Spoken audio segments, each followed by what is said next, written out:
ವಿಧಾನಸಭೆಯಿಂದ ವಿಧಾನ ಪರಿಷತ್ಗೆ ಆಯ್ಕೆಯಾಗುವಂತ ಶಾಸಕರ ಚುನಾವಣೆ ಇತ್ತಲ್ಲ, ಇದು ಈ ಅಖಾಡ ರಂಗೇರ್ತಾ ಇದೆ.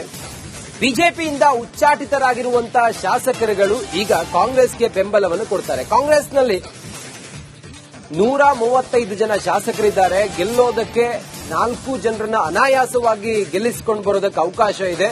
ಅಂದ್ರೆ 112 ಶಾಸಕರ ಬೆಂಬಲ ಸಿಕ್ಕಿದ ಹಾಗಾಗತ್ತೆ. ಅಂದ್ರೆ 112 ಜನ ವೋಟ್ ಮಾಡಿದ್ರೆ 4 ಜನರನ್ನ ಗೆಲ್ಲಿಸಬಹುದು. ಆ ನಂತರ ಬೇಕಾದಂತಹ ಮತಗಳೇನಿದಾವಲ್ಲ, ಸುಮಾರು ನಾವು ಗಮನಿಸ್ತಾ ಹೋದಾಗೆ ಇಲ್ಲಿ ಮತಗಳ ಕೊರತೆ ಆಗುತ್ತಲ್ಲ, ಇದನ್ನ ನೀಗಿಸೋದಕ್ಕೆ ಇನ್ನಿಲ್ಲದ ಪ್ರಯತ್ನವನ್ನ ಮಾಡ್ತಾ ಇದೆ ಕಾಂಗ್ರೆಸ್. ಅದರಲ್ಲೂ ಕೂಡ ಈಗ ಕಾಂಗ್ರೆಸ್ಗೆ ಬಿಜೆಪಿಯಿಂದ ಉಚ್ಚಾಟಿತರಾಗಿರುವಂತಹ ಶಾಸಕರುಗಳು ಬೆಂಬಲವನ್ನ ಕೊಡ್ತಾರ.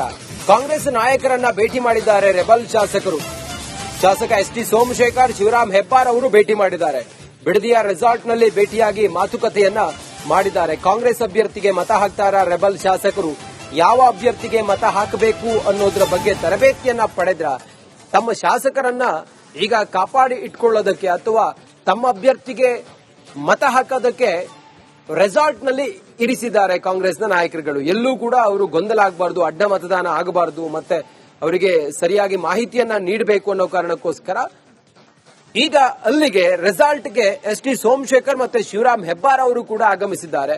ಬಹುತೇಕ ಇದು ಕಾಂಗ್ರೆಸ್ ಅಭ್ಯರ್ಥಿಯ ಪರವಾಗಿಯೇ ಇವರು ಮತವನ್ನ ಹಾಕ್ತಾರೆ. ಅವರಿಗೆ ತರಬೇತಿಯನ್ನ ನೀಡೋ ದೃಷ್ಟಿಯಿಂದ ರೆಸಾರ್ಟ್ಗೆ ಬರ್ಲಿಕ್ಕೆ ಹೇಳಿದ್ರ ಅನ್ನೋದು ಈಗ ಇರುವಂತ ಕುತೂಹಲ. ಸದ್ಯಕ್ಕೆ ಕಾಂಗ್ರೆಸ್ ಎಲ್ಲಾ ಲೆಕ್ಕಾಚಾರಗಳನ್ನ ಮಾಡಿ 4 ಜನರನ್ನ ಅನಾಯಾಸವಾಗಿ ಗೆಲ್ಲಿಸಿಕೊಂಡು ಆ ನಂತರ ಉಳಿಯುವಂತ 23 ಶಾಸಕರುಗಳು, ಆ 23 ಶಾಸಕರುಗಳು ಆ ನಂತರ ಮತ್ತೆ ಬೇಕಾಗುವಂತ ಇಲ್ಲಿ ಗಮನಿಸುವಂತ 5 ಶಾಸಕರ ಬಲ ಯಾರು ಏನು ಎತ್ತ ಅಂತೇಳಿ ಬಂದಾಗ ಬಿಜೆಪಿಯಿಂದ ಉಚ್ಚಾಟಿತರಾಗಿರುವಂತಹ ಎಸ್ ಟಿ ಸೋಮಶೇಖರ್ ಮತ್ತೆ ಶಿವರಾಮ್ ಹೆಬ್ಬಾರ್ ಅವರು ಕಾಂಗ್ರೆಸ್ಗೇನಾದ್ರೂ ಬೆಂಬಲವನ್ನ ಕೊಟ್ರೆ, ಕಾಂಗ್ರೆಸ್ ಅಭ್ಯರ್ಥಿಯ ಪರವಾಗಿ ಮತವನ್ನ ಚಲಾಯಿಸಿದ್ರೆ ಆನಂತರ ಗೆಲುವಿಗೆ ಹತ್ತಿರ ಆಗಬಹುದು ಅನ್ನುವಂತ ಲೆಕ್ಕಾಚಾರ ಕಾಂಗ್ರೆಸ್ ಪಾಳೆಯದ್ದಾಗಿದೆ. ಈ ಕಾರಣದಿಂದ ನಾಳೆಗೆ ಏನು ಮತದಾನ ಇದೆ, ಇವತ್ತು ರೆಸಾರ್ಟ್ಗೆ ಬಂದಿದ್ದಾರೆ ಎಸ್ ಟಿ ಸೋಮಶೇಖರ್ ಮತ್ತೆ ಶಿವರಾಮ್ ಹೆಬ್ಬಾರ್. ಬಹುತೇಕ ಕಾಂಗ್ರೆಸ್ನ ಅಭ್ಯರ್ಥಿಗೆ ಅವರು ವಿನಯ್ ಕಾರ್ತಿಕ್ ಅವರಿಗೆ ಅಭ್ಯರ್ಥಿಗೆ ಅವರು ಮತವನ್ನ ಹಾಕ್ತಾರೆ. ಆ ಮೂಲಕ 5 ಜನರನ್ನ ಕಾಂಗ್ರೆಸ್ ಗೆಲ್ಲಿಸಿಕೊಂಡು ಬರುವಂತ ಲೆಕ್ಕಾಚಾರದಲ್ಲಿದೆ. ಈತ 7 ಸ್ಥಾನಗಳು ಖಾಲಿ ಇದ್ದಾವೆ. 8 ಅಭ್ಯರ್ಥಿಗಳು ಕಣದಲ್ಲಿದ್ದಾರೆ. ಜೆಡಿಎಸ್ನ ಗೋವಿಂದರಾಜು ಅವರನ್ನ ಗೆಲ್ಲಿಸೋದಕ್ಕೆ ಬಿಜೆಪಿ ಮತ್ತೆ ಜೆಡಿಎಸ್ ಇಲ್ಲಿ ಏನೇನ್ ಮಾಡಬೇಕು ಎಲ್ಲವನ್ನು ಮಾಡ್ತಾ ಇದೆ.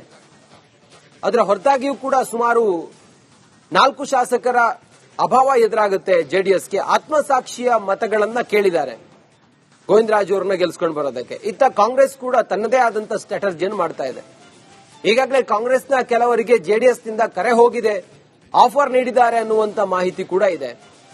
ಇತ್ತ ಕಾಂಗ್ರೆಸ್ನವರು ಕೂಡ ಜೆಡಿಎಸ್ನ ಎಂಎಲ್ಎಗಳನ್ನ ಕನೆಕ್ಟ್ ಮಾಡಿದ್ದಾರೆ, ಅವರಿಗೂ ಆಫರ್ ಕೊಟ್ಟಿದ್ದಾರೆ ಅನ್ನುವಂತ ಮಾಹಿತಿ ಕೂಡ ಜೆಡಿಎಸ್ ಪಾಳೆಯದೊಳಗಡೆ ಇದೆ.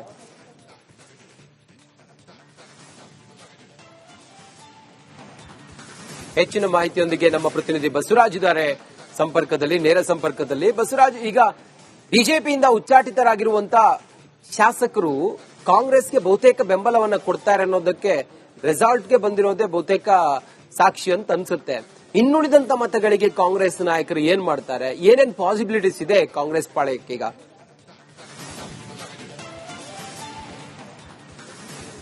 ಖಂಡಿತ ರಂಜಿತ್, 2023 ಚುನಾವಣೆಯಲ್ಲೇ ಅಡ್ಡ ಮತದಾನ ಮಾಡಿ ಶಿವರಾಮ್ ಹೆಬ್ಬಾರ್ ಹಾಗೂ ಎಸ್ ಟಿ ಸೋಮಶೇಖರ್ ಬಿಜೆಪಿಯಿಂದ ಉಚ್ಚಾಟರಾಗಕ್ಕೆ ಕಾರಣವಾಯಿತು. ಈಗ ಅವರು ಕಾಂಗ್ರೆಸ್ಗೆ ಒಂದು ಪೂರ್ಣವಾದಂತಹ ಬೆಂಬಲವನ್ನ ಕೊಟ್ಟಿದ್ದಾರೆ.